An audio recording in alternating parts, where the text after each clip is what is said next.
तो फ्रेंड्स, आप सब कैसे हैं? बढ़िया है ना? पढ़ाई वढ़ाई बढ़िया चल रहा है ना? 10+2 के लिए तैयारी हो चुका है ना पूरा?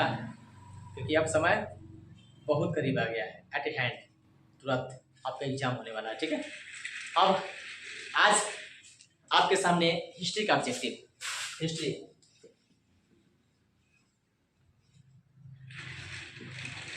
हिस्ट्री का ऑब्जेक्टिव आपको मिलेगा। ऑब्जेक्टिव 50 नंबर का होता है ना ऑब्जेक्टिव। तो आज आपको हिस्ट्री का आपका जो भी किताब है, इंटर 10+2 में यदि आप हैं, यदि आपका सब्जेक्ट आर्ट्स है, तो आज हिस्ट्री का ऑब्जेक्टिव आप समझ भी सकते हैं, उतार भी सकते हैं, है ना? और अच्छा तरीका से परीक्षा का तैयारी भी कर सकते हैं। आपका 100% रिजल्ट आएगा ही तो आएगा। और एग्जाम में जितने भी क्वेश्चन आपके स्क्रीन पे दिखेगा, 100% आपका एग्जाम में 100% वही आएगा जो आप उसको तैयारी कीजिए। देखिए 100% मेरा गारंटी है, आप 50 का 50 बना के आइएगा, एक भी आपसे नहीं छूटेगा। अगर ये स्क्रीन पर दिया हुआ आप क्वेश्चन पढ़ लेते हैं तो आपका एक भी क्वेश्चन नहीं छूटेगा। ये 100% गारंटी है, आपका 50 का 50 परफेक्ट। ठीक है, तैयार रहिएगा नंबर लाने के लिए। ठीक है, और बाद में इसके बाद वीडियो में आपको भी सब्जेक्टिव भी मिल जाएगा और आगे ऑब्जेक्टिव। ठीक है, तो आप तैयार रहिए। स्क्रीन पे आप देख सकते हैं, उतार सकते हैं और अच्छा से तैयारी कर सकते हैं, अपने उम्मीद पे खड़े उतर सकते हैं, है ना? और आपका विश्वास टूटने नहीं देंगे, 100% आपका रिजल्ट आएगा। ठीक है, तो चलिए, और ये रहा स्क्रीन पे हिस्ट्री ऑब्जेक्टिव क्वेश्चन। ठीक है, हाँ तो फ्रेंड्स चलिए हम लोग देखते हैं आज हिस्ट्री इंटरमीडिएट 10+2 आर्ट्स जो भी है और हिस्ट्री ऑब्जेक्टिव हम लोग आज देखेंगे। आर्ट्स 10+2 यानी इंटर सेकेंड ईयर का हिस्ट्री ऑब्जेक्टिव देखेंगे और इसमें आपको 100 गो क्वेश्चन मिलेगा। इसमें बहुत ही कारगर आपको साबित होगा आपके एग्जाम के लिए और आपके रिजल्ट के लिए, बहुत ही काफ़ी। और इसमें 100% गारंटी है कि 100% इसमें से आएगा तो आएगा। आपके इस एग्जाम में 100% आएंगे क्वेश्चन। तो आप इसको देखना ना भूलिए, पढ़ना ना भूलिए। आपको 100% हर हालत में इसमें से ऑब्जेक्टिव आएगा तो आएगा। तो आप अवश्य पढ़िए, जरूर देखिए और अपने रिजल्ट को और अपने आप को बेहतर बनाने का प्रयास कीजिए। ठीक है, तो हड़प्पा सभ्यता का सबसे बड़ा नगर कौन है? तो हड़प्पा सभ्यता का बड़ा नगर मोहनजोदड़ो। रेड कलर में आपको आंसर दिख रहा होगा आपके स्क्रीन पे। हड़प्पा सभ्यता की सर्वप्रथम खोज किसने की? दयाराम साहनी ने की। हड़प्पा सभ्यता की मोहर किस चीज़ की बनी है? सेलखड़ी की बनी है। बनावली किस राज्य में है? हरियाणा में है। लोथल किस नदी किनारे है? भोगवा नदी है। सिंधु घाटी के लोगों को किस चीज़ का ज्ञान नहीं था? लोहा का। हड़प्पा किस युग की सभ्यता है? तो हड़प्पा कांस्य युग की सभ्यता है। हड़प्पा संस्कृति किस पे आधारित थी? तो हड़प्पा संस्कृति व्यापार पर आधारित थी। आगे क्वेश्चन है, हड़प्पा सभ्यता के लोग किसकी उपासना करते थे? मातृदेव की। हड़प्पा सभ्यता का स्वरूप क्या है? शहरी सभ्यता है।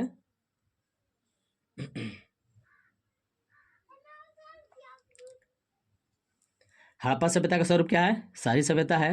हड़प्पा सभ्यता की सबसे प्रमुख विशेषता क्या है? नगर योजना है। हड़प्पा सभ्यता का प्रशासन क्या था? नगर पालिका था। हड़प्पा सभ्यता के पतन के क्या कारण थे? तो विदेशी आक्रमण भी था, प्राकृतिक भी कारण और मानवीय, यानी कि सभी। इसका आंसर हो जाएगा सभी। हड़प्पा सभ्यता के स्थल से स्त्री के गर्भ से पौधा निकलता दिखता है, ये हड़प्पा में है। हड़प्पा जगह का नाम है। सिंधु घाटी के स्थलों में सर्वप्रथम किस स्थल का उत्खनन हुआ था? तो सबसे पहले हड़प्पा का उत्खनन हुआ था। उसके बाद है क्वेश्चन है, सिंधु सभ्यता में गोदीवाड़ा का प्रमाण कहाँ से मिला? लोथल से। किस सिंधु स्थल से सूती कपड़े के साक्ष्य मिले हैं? मोहनजोदड़ो। मोहनजोदड़ो का उत्खनन किसके द्वारा किया गया था? आर.डी. बनर्जी। मोहनजोदड़ो किस नदी किनारे है? सिंधु नदी के किनारे बसा है। मोहनजोदड़ो किस भाषा का शब्द है? सिंधी भाषा का शब्द है। प्राचीन इतिहास का निर्माण किया गया किसके आधार पर? तो साहित्य स्रोतों के आधार पर, विदेशी यात्रा के विवरण के आधार पर, यानी कि सभी। आंसर क्या होगा? सभी। गंदे पानी की निकासी की समुचित व्यवस्था सर्वप्रथम किस स्थल में देखने को मिलता है? सिंधु घाटी सभ्यता में। कालीबंगा किस नदी किनारे है? सरस्वती। सिंधु सभ्यता का बंदरगाह नगर कौन है? लोथल। सिंधु सभ्यता में नर्तकी की मूर्ति कहाँ से मिली है? मोहनजोदड़ो से। सिंधु घाटी सभ्यता का किस देश के साथ व्यापारिक संबंध नहीं था? चीन। सिंधु वासियों के प्रमुख देवता कौन थे? पशुपति महादेव। सिंधु घाटी का कौन सा स्थान मृतकों का टीला कहा गया है?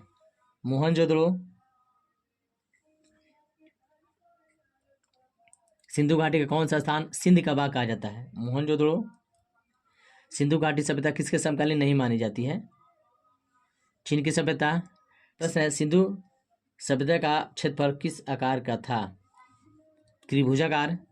किस सिंधु स्थल में महिला और पुरुष को एक साथ दफनाया जाता था? रोपड़। महिला पुरुष को एक साथ दफनाया जाता था। सिंधु घाटी में विशाल स्नानागार के अवशेष कहाँ से मिला? आंसर आपका होगा मोहनजोदड़ो। सिंधु सभ्यता की जुड़वा राजधानी कहाँ थी? हड़प्पा। मोहनजोदड़ो। हल से जुते खेत के साक्ष्य कहाँ से मिले हैं? कालीबंगा से।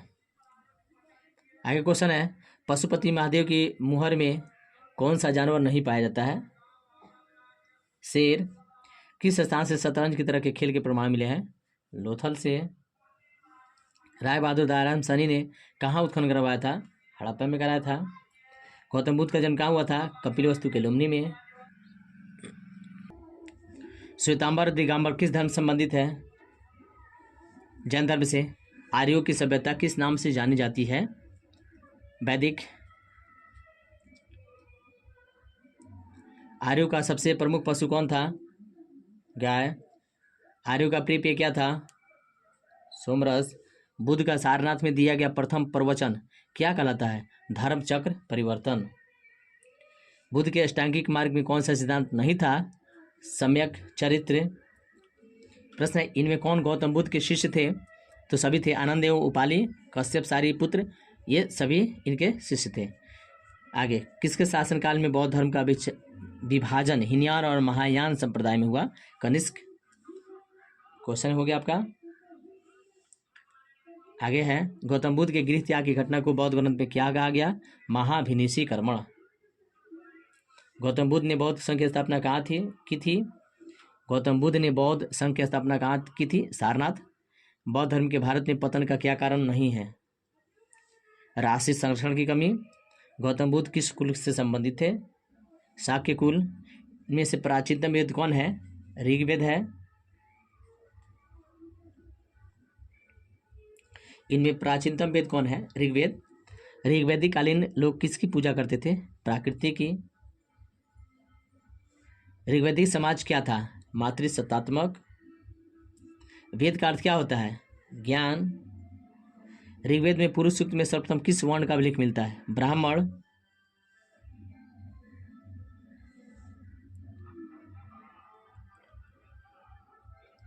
ऋग्वेद में मंडलों की संख्या कितनी है? 10। जैनियों के प्रथम तीर्थकर कौन थे? ऋषभदेव। सर्वमान्य मत के अनुसार आर्य कहाँ के मूल निवासी थे? मध्य एशिया। उपनिषद मूलतः किस प्रकार ग्रंथ है? दार्शनिक है। उपनिषद।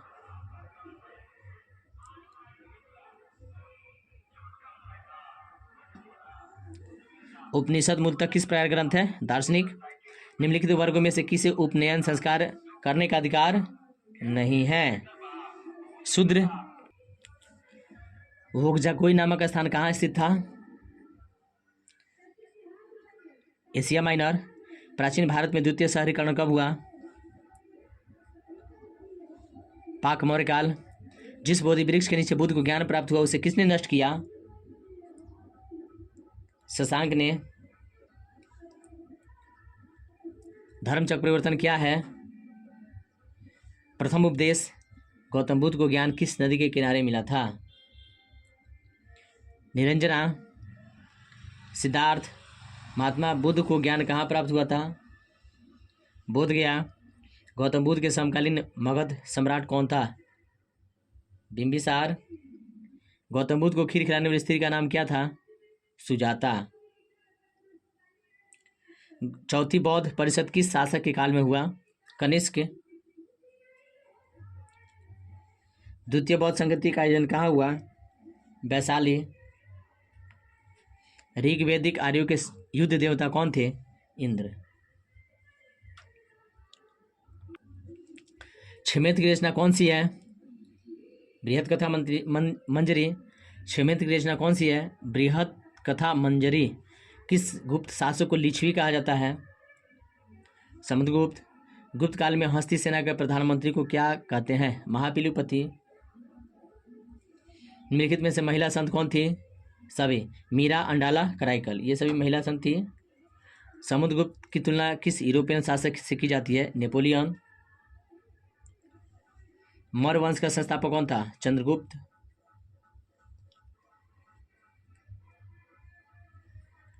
चंद्रगुप्त की मृत्यु कहाँ हुई थी? श्रवणबेलगोला।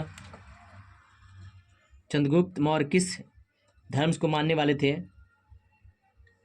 जैन। मौर्य वंश का अंतिम राजा कौन था? बृहद्रथ। मौर्यकालीन टकसाल का प्रधान कौन था? दक्षिणाध्यक्ष। आगे 84 नंबर में है, मौर्य वंश की राजधानी कहाँ थी? पाटलिपुत्र। मौर्य प्रशासन में समाहर्ता कौन था? राजकीय कर संग्रह अधिकारी। मौर्य काल में ब्राह्मदेव क्या था? भूमिदान। अशोक का व्यक्तिगत धर्म क्या था? बौद्ध धर्म। अशोक ने महेंद्र और संघमित्रा को धर्म प्रचार के लिए किस देश में भेजा? सिंहल द्वीप। अशोक कौन से बौद्ध भिक्षु के प्रभाव में आकर बौद्ध धर्म ग्रहण कर लिया? उपगुप्त। राजगृह की नगर वधु का नाम क्या था? शालवती। किसने लिखा वास्तविक सुख और मोह है जिसमें प्रजा सुखी और तथा प्रसन्न रह सकती है? कौटिल्य। चंद्रगुप्त मौर्य के काल में कलिंग की राजधानी कहाँ थी? तोसाली। आर्यभट्ट कहाँ का निवासी था? पटना। द्वितीय नगरीकरण के नगरों को क्या कहा जाता है? लौह युगीन। भारत का प्राचीनतम ज्ञात अभिलेख कौन है? बोगजाकोई का अभिलेख। मेगास्थनीज किस यूनानी शासक के राजदूत के रूप में पाटलिपुत्र आया? सेल्यूकस। कलिंग युद्ध का वर्णन किस अभिलेख में किया गया? 13वें शिलालेख में। चीनी यात्री फाहियान किस शासक के काल में भारत आया था? विक्रमादित्य। मेगास्थनीज किस भारतीय शासक के दरबार में आया था? चंद्रगुप्त मौर्य। वाणभट्ट की रचना कादम्बरी में किस शासन काल का वर्णन है? हर्षवर्धन। तो दोस्तों ये हुआ आपका 100 क्वेश्चन। 100% ये आपके लिए फ़ायदेमंद हो।